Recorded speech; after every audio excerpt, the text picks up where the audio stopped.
খবর শুনছেন Kolkata news TV channel থেকে। জানাবো আজকে বাছাই করা 10টি গুরুত্বপূর্ণ তাজা খবর। শুরুতেই হেডলাইন্স। ভাঙড়ে তৃণমূল নেতা খুনের প্রতিবাদ মিছিলে লোক ভরালে পুরস্কার, ছবি না পাঠালে শাস্তি, টিএমসির জেলা কর্মাধ্যক্ষের ফরমান। ওদিক থেকে মোদি আসবেন, এদিক থেকে দিদি, ফোনে কথা শুরু, বিজেপি তৃণমূলকে তুলোধনা অধীরের। রাজ্যকে না জানিয়ে ইচ্ছামতো জল ছাড়ছে ডিভিসি, প্রধানমন্ত্রীকে জানিয়েও কাজ হয়নি, ফুঁসে উঠলেন মমতা। জল মেশানো পেট্রোলে বিক্রির অভিযোগকে ঘিরে তোলপাড় ভাতার, তুমুল বিক্ষোভ পেট্রোল পাম্পে। ভুয়ো এসটি শংসাপত্র দিয়ে ভর্তি, ডাক্তারি চতুর্থ বর্ষের ছাত্রীকে বহিষ্কার করল বাঁকুড়ার মেডিকেল কলেজ। কালীগঞ্জে শিশু মৃত্যুতে বাম ছাত্র যুবদের কৃষ্ণনগর পুলিশ সুপার অফিস অভিযানে ধুন্ধুমার, জখম 4। ট্রেন লাইনের সংযোগের নাট খোলা, ফেসবুক লাইভ করে আলিপুরদুয়ারে দুর্ঘটনা রুখলেন যুবক। বিহার ও ঝাড়খণ্ড থেকে বন্দুক গুলি ঢুকছে মালদহে, 6 মাসে অস্ত্র এনে গ্রেফতার 75, উদ্ধার 71টি আগ্নেয়াস্ত্র। ফাঁসির ঠিক 24 ঘন্টা আগে বড় স্বস্তি, ইয়েমেনে বন্দী ভারতীয় নার্স নিমিষা প্রিয়ার মৃত্যুদণ্ড আপাতত স্থগিত। মস্কোতে বোমা ফেলতে পারবে জেলেনস্কিকে প্রশ্ন ট্রাম্পের, পুতিন নীতি বদলে ফেলেছেন মার্কিন প্রেসিডেন্ট। প্রতিদিন সঠিক ও নির্ভরযোগ্য খবর পেতে সাবস্ক্রাইব করুন বর্ধমান নিউজ টিভি চ্যানেল এবং নতুন আপডেট পেতে বেল আইকনটি অন করে রাখুন। ভাঙড়ে প্রতিবাদ মিছিলে লোক ভরাতে পারলে পুরস্কার, অন্যথায় শাস্তি, হুঁশিয়ারি ভাঙড়ের তৃণমূল নেতা বাহারুল ইসলামের। ইতিমধ্যেই তৃণমূল নেতা রাজ্জাক খানের খুনে তপ্ত হয়েছে ভাঙড়, তারই খুনের প্রতিবাদে একটি মিছিল বার করার কথা। তৃণমূল নেতার বক্তব্য, বুধবারের প্রতিবাদ মিছিলে যে বুথ যত বেশি লোক দেবে সেই বুথে আলাদা করে পুরস্কার দেওয়া হবে, আর লোক আনতে না পারলে বঞ্চিত হবেন মাল থেকে। কিন্তু কি এই মাল, তা নিয়েই প্রশ্ন উঠছে। বাহারুল ইসলাম জেলা পরিষদের সদস্য, তিনি জেলা কৃষি কর্মাধ্যক্ষ। যে সবার ভিডিও সামনে এসেছে তাতে দেখা যাচ্ছে বাহারুলের পাশে বসে রয়েছেন পূর্ব ক্যানিং এর বিধায়ক শওকত মোল্লাও। কার্যত শওকতকে পাশে বসিয়েই নিদান দিতে দেখা গিয়েছে বাহারুলকে। তিনি ফরমান জারি করে রাজ্জাকের খুনের প্রতিবাদ সভায় বুথ প্রতি লোক আনতে হবে, বৃষ্টি মাথায় নিয়েও। বাহারুল বলেন, যে বুথ সব থেকে বেশি লোক বার করবে, লোক বার করে ছবি কিংবা ভিডিও তুলে দেবে, যার বেশি হবে তাদের আমি আলাদা করে প্রাইজ দেব। শেষ পর্যন্ত রাস্তায় লোক রাখার দায়িত্ব সেই নেতার, যে পারবে না সে কিন্তু মাল থেকে বঞ্চিত হবে। পুজোর সময় বিধায়ক আগে থেকেই বলে দিয়েছে এমন কোনো বাড়ি নেই যে বাদ যাবে। কিন্তু কি এই পুরস্কার, তা নিয়েই জল্পনা। এটা কি কোনো অর্থমূল্য নাকি অন্য কিছু? স্বাভাবিকভাবেই এই বিষয়টাকে কটাক্ষ করছে বিজেপি নেতা সজল ঘোষ বলেন, তৃণমূলে লোক নেই, তাই মাল দিয়ে লোক বার করতে হবে। আবারও প্রাক্তন প্রদেশ কংগ্রেস সভাপতি অধীর চৌধুরীর নিশানায় বিজেপি তৃণমূল। সাংবাদিক বৈঠকে এদিন অধীর চৌধুরী বলেছেন, ভোটের মৌসুম শুরু, ওদিক থেকে মোদি আসবেন, এদিক থেকে দিদি যাবেন, ফোনে ফোনে কথা শুরু। দিদি বলবেন, মোদিজি আপনার মূল শত্রু কংগ্রেস, আমি কংগ্রেসকে শুইয়ে দিয়েছি, এবার আমি আপনি ভাগ বাটোয়ারা করে নেব, বাংলায় আপনি কিছু নিন, আমাকে কিছু দিন, এই বাংলায় আমি আপনাকে জায়গা করে দিয়েছি, বড় করেছি, আপনাকে নিয়ে কোনো চিন্তা নেই। আপনি দুর্গাপুরে আসুন, আমি বহরমপুর, হবিবপুর, কলকাতায় যাব। আপনি দুর্গাপুর থেকে আমার বিরুদ্ধে বলবেন, আমি কলকাতা থেকে আপনার বিরুদ্ধে বলবো।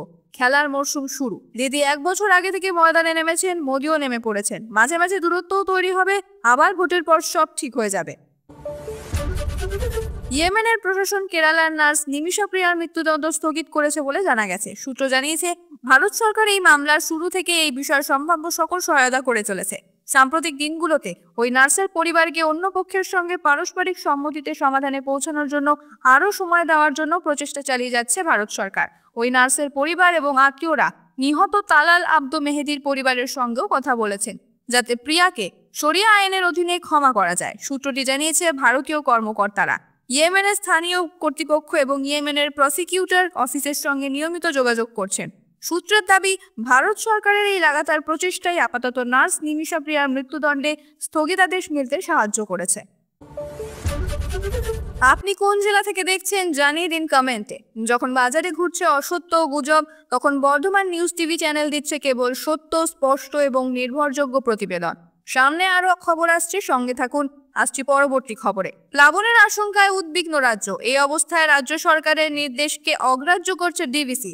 এমনই বিস্ফোরক অভিযোগ তুললেন মুখ্যমন্ত্রী মমতা বন্দ্যোপাধ্যায়। সোমবার প্লাবন পরিস্থিতি নিয়ে সাংবাদিক সম্মেলনে ডিভিসিকে কড়া ভাষায় আক্রমণ করেন তিনি। বলেন, রাজ্যকে না জানিয়েই ডিভিসি ইচ্ছে মতো জল ছাড়ছে, ভারী বৃষ্টির জেরে ভেসে যাচ্ছে বাংলা। মুখ্যমন্ত্রীর দাবি, বারবার অনুরোধ করা সত্ত্বেও ডিভিসি কথা শুনছে না। পাঞ্চেত মাইথন থেকে লাগাতার জল ছাড়া হচ্ছে। বর্ষায় সব থেকে বেশি ভোগান্তি হয় বাংলারই, অথচ সেই বেদনা কেউ বোঝে না। তিনি জানান, 18 জুন থেকে এখনো পর্যন্ত 27,000 লক্ষ কিউবিক মিটার জল ছাড়া হয়েছে ডিভিসির তরফে। এর জেরে রাজ্যের বিস্তীর্ণ অংশ জলমগ্ন হয়ে পড়েছে, দুর্ভোগে পড়েছে হাজার হাজার মানুষ। প্রধানমন্ত্রী নরেন্দ্র মোদীকেও এই বিষয়ে চিঠি দিয়েছেন বলে জানিয়েছেন মুখ্যমন্ত্রী। তবে এখনো পর্যন্ত কেন্দ্র কোনো পদক্ষেপ নেয়নি বলেও তার অভিযোগ। তার কথায়, অসম বন্যার সময় কেন্দ্র দ্রুত ত্রাণ পাঠায়, অথচ বাংলা সেই সাহায্য পায় না। কেন এই বৈষম্য? এই পরিস্থিতিতে রাজ্যের বিভিন্ন জেলায় রাজ্য সরকারের পক্ষ থেকে ত্রাণ পাঠানো হবে বলে জানান মুখ্যমন্ত্রী। তার কথায়, ঘাটাল মাস্টার প্ল্যান বাস্তবায়িত হলে বহু মানুষ উপকৃত হবেন। ঘাটাল, খানাকুলো, ঝাড়গ্রাম এই 3 এলাকায় বিশেষ নজর দিতে হবে। সাংবাদিক সম্মেলনে বাম আমলের জল ছাড়া নীতিকেও এক হাতে নেন মমতা বন্দ্যোপাধ্যায়। অভিযোগ করেন, সেই সময় রাতের অন্ধকারে জল ছাড়া হতো, মানুষ ভেসে যেত, মানুষকে কার্যত মেরে ফেলা হতো। এখন সবকিছু মনিটরিং করে করা হয়, মানুষের পাশে থাকার চেষ্টা করা হয়। বন্যা পরিস্থিতি মোকাবিলায় রাজ্য প্রশাসনকে সর্বোচ্চ সতর্ক থাকার নির্দেশ দিয়েছেন মুখ্যমন্ত্রী। বলেছেন, স্থানীয় প্রশাসন থেকে শুরু করে উচ্চপদস্থ কর্তারা যেন সতর্ক থাকেন। প্রয়োজনীয় এলাকায় 3 জন সচিব স্থানীয় ডিএম, এসপির সঙ্গে মিলে পরিস্থিতির ওপর নজর রাখবেন। কন্ট্রোল রুম খোলা হচ্ছে বলেও জানান তিনি, যেখানে সরাসরি নজরদারি চালাবেন মুখ্যমন্ত্রী নিজেই। পেট্রোলের সঙ্গে মেশানো হয়েছে জল, এই অভিযোগ তুলে পূর্ব বর্ধমানের ভাতারে একটি পেট্রোল পাম্পে মঙ্গলবার তুমুল বিক্ষোভ দেখালেন স্থানীয় বাসিন্দারা। ঘটনাকে কেন্দ্র করে এলাকায় ছড়িয়েছে উত্তেজনা। ঘটনাস্থলে পৌঁছে পরিস্থিতি সামাল দেয় ভাতার থানার পুলিশ বাহিনী। বর্ধমান কাটোয়া রাজ্য সড়কের ধারে ভাতারের বেলেন্দা গ্রামের মোড়ের কাছে রয়েছে এই পেট্রোল পাম্প। সোমবার সকালে কয়েকজন বাইক আরোহী ওই পেট্রোল পাম্প থেকে তেল কিনে নিয়ে যান। অভিযোগ, কিছুক্ষণের মধ্যে এই সমস্ত বাইকের স্টার্ট বন্ধ হতে থাকে, অচল হয়ে যায় গাড়ি। মেকানিকের কাছে নিয়ে গেলে জানা যায় পেট্রোলের সঙ্গে জল মেশানো থাকায় বিভ্রাট। এরপরেই স্থানীয়রা একজোট হয়ে পেট্রোল পাম্পে বিক্ষোভ শুরু করেন। অন্যদিকে মঙ্গলবার সকালে ভাতারের বড় বেলুনের বাসিন্দা বিজয় চাঁদ রায় তার গাড়ির চালককে তেল আনতে পাঠান। সেই তেল দেখে সন্দেহ হয় পেট্রোল পাম্পে তিনি গিয়ে খোঁজ খবর শুরু করেন। এরপর আরো অনেকের মুখে অভিযোগ শুনতে পান তিনি। এরপরই পাম্প কর্তৃপক্ষকে ঘিরে শুরু হয় বিক্ষোভ। অভিযোগ, আগেও ভাতারের এই পেট্রোল পাম্পে এই ধরনের ভেজাল মেশানো পেট্রোল দেওয়া হয়েছিল। ঘটনার জেরে পেট্রোল পাম্প বন্ধ করে দেয় কর্তৃপক্ষ। স্থানীয় বাসিন্দারা পুলিশের কাছে ওই পাম্প কর্তৃপক্ষের বিরুদ্ধে অভিযোগ দায়ের করেছেন। পুলিশ ঘটনার তদন্ত শুরু করেছে। ভুয়ো এসটি শংসাপত্র বের করে বিনা বাধায় বাঁকুড়া সম্মেলনী মেডিকেল কলেজে ভর্তি হয়েছিলেন জুহি কোলে। 4 বছর ধরে সেখানে ডাক্তারি পড়ার পর অবশেষে ওই শংসাপত্র জাল প্রমাণিত হওয়ায় তাকে বহিষ্কার করল বাঁকুড়া সম্মেলনী মেডিকেল কলেজ কর্তৃপক্ষ। প্রতারণার ঘটনায় ছাত্রীর বিরুদ্ধে বাঁকুড়া সদর থানায় লিখিত অভিযোগ দায়ের করেছে Bankura Sammilani medical college. Medical college সূত্রে জানা গিয়েছে, 2022 সালে নিট উত্তীর্ণ হয়ে এসটি সংরক্ষিত আসনে বাঁকুড়া সম্মেলনী মেডিকেল কলেজে ভর্তি হন জুহি কোলে নামের এক ছাত্রী। ছাত্রীর পদবি ও জাতিগত শংসাপত্র থেকে সন্দেহ হয় মেডিকেল কলেজ কর্তৃপক্ষের। ওই শংসাপত্র জলপাইগুড়ি জেলা থেকে ইস্যু হওয়ায় সেখানের মহকুমা শাসকের কাছে তা যাচাইয়ের জন্য পাঠায় বাঁকুড়া সম্মেলনী মেডিকেল কলেজ। শংসাপত্র যাচাইয়ের জন্য পাঠানো হয় অনগ্রসর শ্রেণী কল্যাণ দপ্তরেও। সম্প্রতি 2 দপ্তর থেকে জানানো হয় জুহি কোলের ব্যবহার করা শংসাপত্র জাল। এরপরে বিষয়টি নিয়ে আন্দোলনে নামেন আদিবাসীরা। ডাক্তারি 4র্থ বর্ষে পাঠরত ছাত্রীকে অবিলম্বে বহিষ্কারের দাবিতে বাঁকুড়া সম্মেলনী মেডিকেল কলেজ ঘেরাও করে আদিবাসীরা বিক্ষোভ দেখান। চাপে পড়ে অবশেষে স্বাস্থ্য ভবন সোমবার বিকেলে ওই ছাত্রীকে বহিষ্কারের জন্য বাঁকুড়া সম্মেলনী মেডিকেল কলেজকে নির্দেশ দেয়। এরপরে ওই ছাত্রীকে বহিষ্কারের পাশাপাশি তার বিরুদ্ধে বাঁকুড়া সদর থানায় লিখিত অভিযোগ জানায় মেডিকেল কলেজ কর্তৃপক্ষ। এই ঘটনার পর স্বাভাবিকভাবেই একাধিক প্রশ্ন সামনে আসছে। প্রথমত, ওই ছাত্রী কিভাবে জাল জাতিগত শংসাপত্র পেলেন? তবে কি এর পেছনেও রাজ্যে সক্রিয় রয়েছে কোনো জালিয়াতি চক্র? দ্বিতীয়ত, ওই ছাত্রীর শংসাপত্র জাল না আসল তা খুঁজে বের করতে কেন 4 বছর সময় লাগলো? এক্ষেত্রেও কি ছাত্রীকে বাঁচানোর চেষ্টা চলছিল? বাঁকুড়া মেডিকেল কলেজের অধ্যক্ষ পঞ্চানন কুণ্ডু বলেন, 2022 সালের শেষের দিকে ভর্তি হয়েছিল। সার্টিফিকেটটা যেটা দিয়েছিল পরে দেখা যায় সেটা সন্দেহজনক। স্বাস্থ্য ভবনের নজরেই তদন্ত হয়। স্বাস্থ্য ভবনের নির্দেশ এসে যায়। নির্দেশ আসা মাত্রই ওই ছাত্রীকে রিমুভ করে দেওয়া হয়েছে। কালীগঞ্জে উপনির্বাচনের ফল প্রকাশের দিন বোমার আঘাতে মারা গিয়েছিল এক শিশু। সেই ঘটনায় অভিযুক্তদের সকলকে গ্রেপ্তার ও শাস্তির দাবিতে কৃষ্ণনগরে পথে নামলো এসএফআই ও বাম যুবকর্মী সমর্থকরা। কৃষ্ণনগরের পুলিশ সুপারের দপ্তর অভিযান ঘিরে কার্যত ধুন্ধুমার পরিস্থিতি তৈরি হলো। অভিযোগ, পুলিশের ওপর মারমুখী হয়ে ওঠেন বিক্ষোভকারীদের একাংশ। পুলিশের ব্যারিকেড ভেঙে এগিয়ে যাওয়ার চেষ্টাও চলে। পরে বিক্ষোভকারীদের ছত্রভঙ্গ করে পুলিশ। ঘটনা ঘিরে ব্যাপক উত্তেজনা ছড়ায় এলাকায়। প্রসঙ্গত, কালীগঞ্জে মৃত শিশুর মা এদিনই জেলা পুলিশ সুপারের সঙ্গে দেখা করতে গিয়েছিল। সব অভিযুক্তদের গ্রেপ্তার ও যথাযথ শাস্তির দাবি তোলেন তিনি। পুলিশের পক্ষ থেকে এই বিষয়ে তাকে আশ্বস্ত করা হয়। যদিও এদিন দুপুরেই এসএফআই ও ডিআইএফআই এর তরফ থেকে কৃষ্ণনগর পুলিশ সুপারের দপ্তরের অভিযানের ডাক দেওয়া হয়েছিল। এদিন দুপুরে সেই অভিযানে সামিল হন ছাত্র ও যুব সংগঠনের কর্মী সমর্থকরা। এই কর্মসূচি উপলক্ষে পুলিশ সুপারের দপ্তরের বাইরেও নিরাপত্তার কড়াকড়ি দেখা যায়। পুলিশ সুপারের দপ্তরে অনেক আগেই মিছিল আটকাতে ব্যারিকেড করা হয়েছিল। প্রথমে বাঁশ ও লোহার ব্যারিকেড দেওয়া ছিল।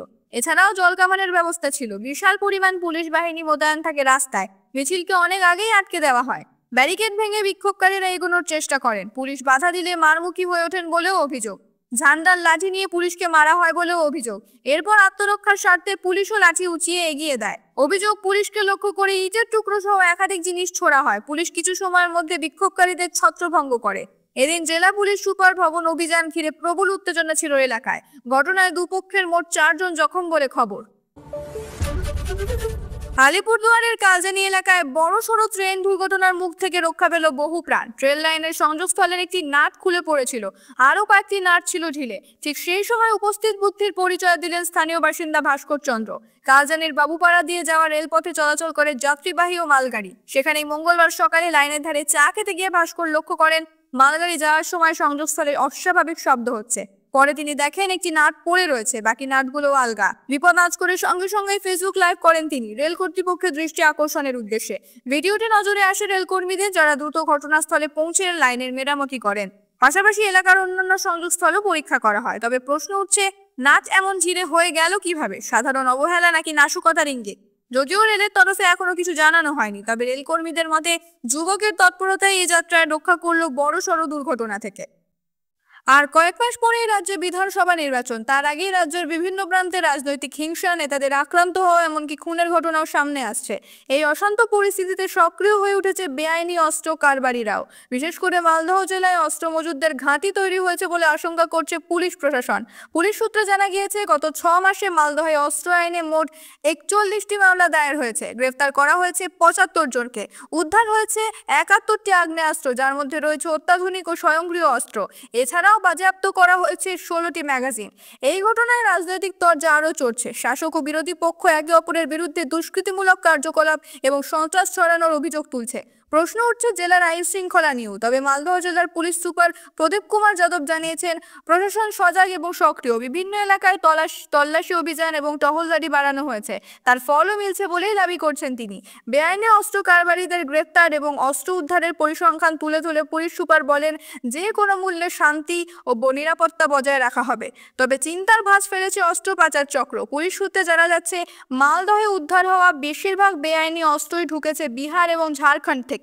জেলাটির একদিকে বিহার আর অন্যদিকে ঝাড়খণ্ড, উভয় রাজ্যের সীমানা রয়েছে। এছাড়াও জেলার একটি বড় অংশ জুড়ে রয়েছে আন্তর্জাতিক বাংলাদেশ সীমান্ত। এই ভৌগোলিক অবস্থানকে কাজে লাগিয়ে মালদহকে অস্ত্র কারবারের রুট হিসেবে ব্যবহার করছে পাচারকারীরা। জেলা পুলিশের পরিসংখ্যান অনুযায়ী চলতি বছরেই মালদহ থেকে উদ্ধার হয়েছে 70টিরও বেশি বেআইনি আগ্নেয়াস্ত্র। পাশাপাশি প্রচুর গুলি ও ম্যাগাজিনও বাজেয়াপ্ত করা হয়েছে। যদিও প্রশাসন কঠোর পদক্ষেপের আশ্বাস দিচ্ছে, তবে বেআইনি অস্ত্রের এমন রমরমা পরিস্থিতি জেলা পুলিশ এবং সাধারণ ব্যবসায়ীদের উদ্বেগ বাড়িয়ে তুলছে। ইয়েমেনে প্রবাসী ভারতীয় নার্স নিমিষা প্রিয়ার মৃত্যুদণ্ড কার্যকর হওয়ার কথা ছিল বুধবার। তবে নির্ধারিত সময়ে ঠিক 24 ঘন্টা আগে ইয়েমেনের স্থানীয় প্রশাসন সেই রায় স্থগিত করেছে। ফলে আপাতত ফাঁসি হচ্ছে না নিমিষার, যা সাময়িক স্বস্তি এনে দিয়েছে তার পরিবার ও শুভানুধ্যায়ীদের মধ্যে। জানা গেছে, খুন হওয়া ব্যক্তির পরিবারের সঙ্গে আলোচনার পরেই এই সিদ্ধান্ত নেওয়া হয়েছে। যদিও এটি স্থায়ী মুক্তি নয়, বরং মাত্র 1 দিনের জন্য ফাঁসি পিছিয়ে দেওয়া হয়েছে। বর্তমানে হুতি বিদ্রোহীদের দখলে থাকা ইয়েমেনের রাজধানী সানায় বন্দী রয়েছে নিমিষা প্রিয়া। ভারত সরকারের পক্ষ থেকে তাকে বাঁচানোর সর্বতোভাবে চেষ্টা করা হয়েছে। সুপ্রিম কোর্টে কেন্দ্রীয় সরকারের পক্ষে অ্যাটর্নি জেনারেল জানান, কূটনৈতিক স্তরে সব রকম প্রচেষ্টা চালানো হলেও ইয়েমেনের পক্ষ থেকে ইতিবাচক সাড়া মেলেনি। তিনি জানান, শেষ চেষ্টা হিসেবে নিহতের পরিবারকে ব্লাড মানি দিয়ে মৃত্যুদণ্ড এড়ানোর রাস্তা খোলা আছে, তবে তাও নির্ভর করছে ওই পরিবারের সম্মতির ওপর।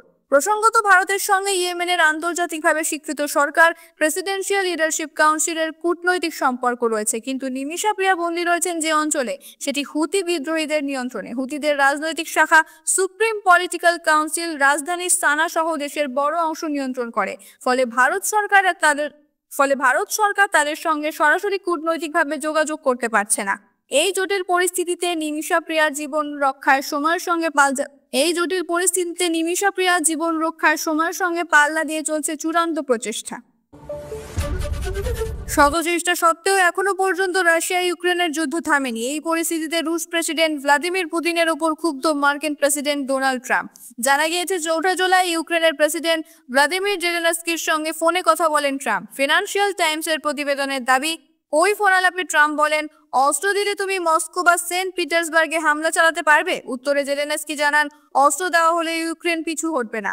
এই মন্তব্য একেবারে নতুন মোড় এনেছে আন্তর্জাতিক কূটনীতিতে, কারণ কিছুদিন আগেও ট্রাম্প রাশিয়ার সঙ্গে সম্পর্ক স্বাভাবিক করতে চেয়েছিলেন। প্রেসিডেন্ট হিসেবে দ্বিতীয়বার ক্ষমতায় ফিরে তিনি পুতিনের সঙ্গে একাধিক বৈঠক ও ফোনালাপ করেন যুদ্ধ থামানোর উদ্দেশ্যে। তবে মস্কোর তরফে সদর্থক বার্তা এলেও বাস্তবে হামলা থামেনি, বরং পুতিন ক্রমাগত আক্রমণের মাত্রা বাড়িয়েছেন। এদিকে অতীতে জেলেনস্কির সঙ্গে ট্রাম্পের সম্পর্ক খারাপ হলেও বর্তমানে পরিস্থিতিতে দুই নেতার মধ্যে আবারও যোগাযোগ শুরু হয়েছে।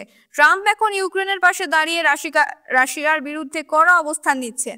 সম্প্রতি একটি বিবৃতিতে ট্রাম্প বলেন, পুতিন সবার সঙ্গে দিনে হাসি ঠাট্টা করেন, রাতে বোমা ফেলেন, এটা একেবারেই গ্রহণযোগ্য নয়। তিনি আরো জানান, ইউক্রেনকে আমেরিকার প্যাট্রিয়ট মিসাইল দেওয়া হবে, তবে এর খরচ বহন করবে ইউরোপীয় ইউনিয়ন, অর্থাৎ আমেরিকার অস্ত্র ন্যাটোর মাধ্যমে ইউক্রেনে পাঠাবে, কিন্তু অর্থ দেবে ইউরোপ। বিশ্লেষকদের মতে ট্রাম্পের এই অবস্থান পরিবর্তন রাশিয়ার উপর চাপ বাড়াতে পারে। তবে মার্কিন প্রেসিডেন্ট সরাসরি মস্কোতে হামলার প্রসঙ্গ তোলায় আন্তর্জাতিক মহলে উদ্বেগও তৈরি হয়েছে। যুদ্ধ কোথায় গিয়ে দাঁড়াবে, এখন সেই দিকেই নজর সকলের।